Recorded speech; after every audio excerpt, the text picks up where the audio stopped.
Добрый день, друзья. Сбываются самые худшие мои опасения, которые я высказал вчера в эфире.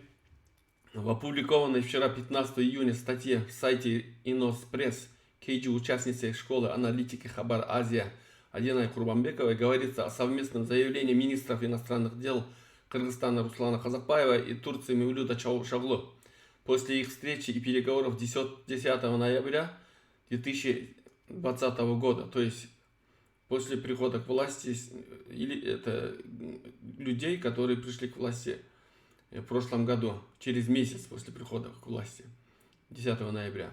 Кыргызская сторона косвенно признает существование террористической организации ФЕТО, которая признана таковой только в самой Турции и Азербайджане, как мы и говорили.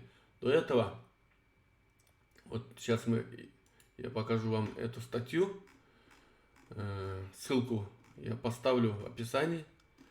Вот эта статья. И здесь очень выверенная, хорошая статья. Можете прочитать. Аналитическая статья нашей девушки кыргызки. И здесь целая глава под тему посвящена именно фактору гулинистов в Кыргызстане. И здесь под 15 номером есть ссылка на этот документ. Вот этот документ. Совместное заявление министров иностранных дел Кыргызской Республики и министра иностранных дел Турецкой Республики в Анкаре 10 ноября 2020 года. Так, и здесь вот стороны договорились решительно бороться со всеми формами терроризма и экстремизма, активизировать борьбу со всеми структурами, представляющими угрозу национальной безопасности двух стран, а также углублять сотрудничество в области безопасности, принимать во внимание исчерпывающую информацию и конкретные примеры, предоставленные турецкой стороной от террористической организации ФЕТО.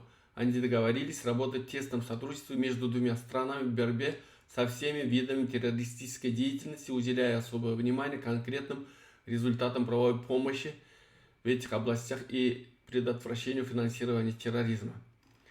И имена министра иностранных дел Турецкой Республики Чавушоглу и министра иностранных дел Кыргызской Республики Казакбаева. Таким образом, как мы говорили в предыдущем видео, вчера опубликованном мной, не случайно министр иностранных дел Руслан Казакбаев тогда встретился, 9 или 10 июня этого года встретился с министром внутренних дел Турции Сулейманом Сойлу. Здесь я поставил ссылки и на этот документ, и на эту аналитическую статью. Так, турецкая правящая группировка знает то, что подразумевается под террористической организацией ФЕТО. Сейчас по обвинению в этой участии в этой группе организации ФЕТО в тюрьмах Турции сидят сотни тысяч людей.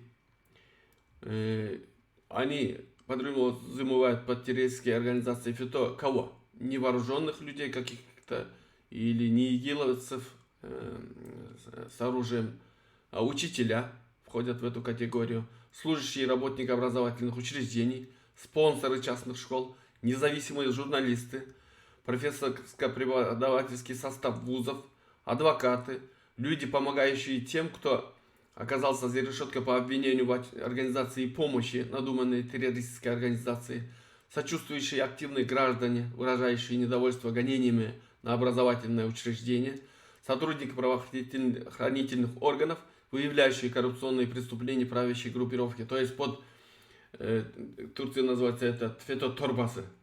Вот в эту сумку ФЕТО скидываются сейчас все люди, которые какие-то имеют оппозиционные мысли, высказывают в разных соцсетях, да? Наиболее активные политические оппоненты тоже оказываются обвиненными под эту статью. Люди, призывающие уважать и соблюдать права человека, свободу слова и демократические ценности в обществе, тоже попадают под этой статьей в тюрьмы. Люди, недостаточно восхваляющие достижения правящей группировки, потому что вот группировка, которая становится диктаторской, фашистской, она требует от людей, чтобы они каждый раз обновляли свою клятву приверженности идеям этой группировки. И это сейчас в Турции работает. Таким образом, турецкая правящая группировка под террористической организацией ФЕТО имеет в виду эти категории граждан, то есть все категории граждан, которые недовольны правящим режимом. Поэтому мы просим у властей Кыргызстана и у министра иностранных дел Руслана Казакбаева, чье имя стоит под этим документом, рядом с именем министра иностранных дел Турции Мевлюта Чавушоглу, что подразумевает наши власти под террористической организацией ФЕТО. Если мы признаем существование в нашей стране террористической организации ФЕТО, то на каком решении, какого суда или какого другого государственного органа основано такое признание? Связано ли похищение Орхана Инанды, то есть является ли оно одним из этапов таких договоренностей между двумя властными группировками наших стран? Были ли подписаны какие-либо документы, касающиеся террористической организации ФЕТО во время официального визита президента Кыргызской республики Садыра Джапарова в Турецкую республику и при встрече с президентом Турции Таипом Эрдоганом? Вот официальный визит, который случился 9-10 июня 2021 года, текущего года. Думает ли власть, придержащая Кыргызстана, какие маргинальные группы населения в нашей стране, что в глобализированном интернетом мире выпускников школ Сапат можно раз и навсегда прозомбировать на захват власти в собственной стране ради какой-то организации или другого иностранного государства? Вот такая охота на ведьм, чтобы сохранить власть в своих руках, ведется в Турции во главе Таипом Эрдоганом, который является стареющим диктатором, на кресло которого претендуют уже разные тоже коррумпированные преступные принцы.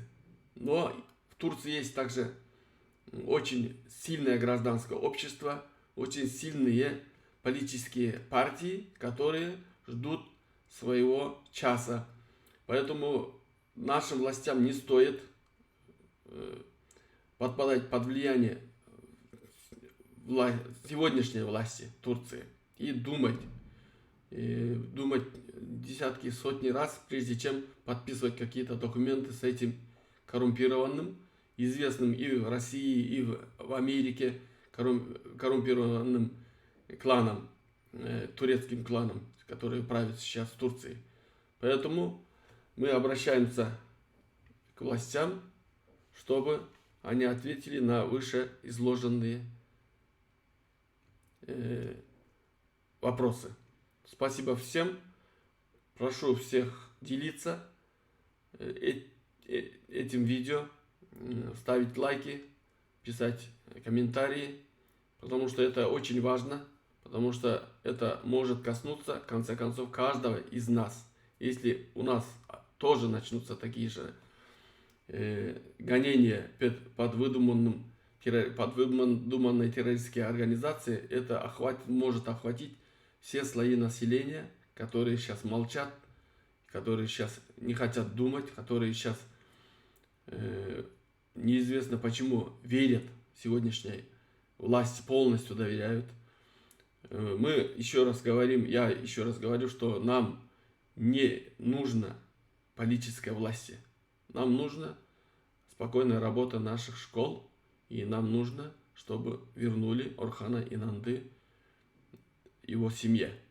Спасибо вам за вашу активную гражданскую позицию.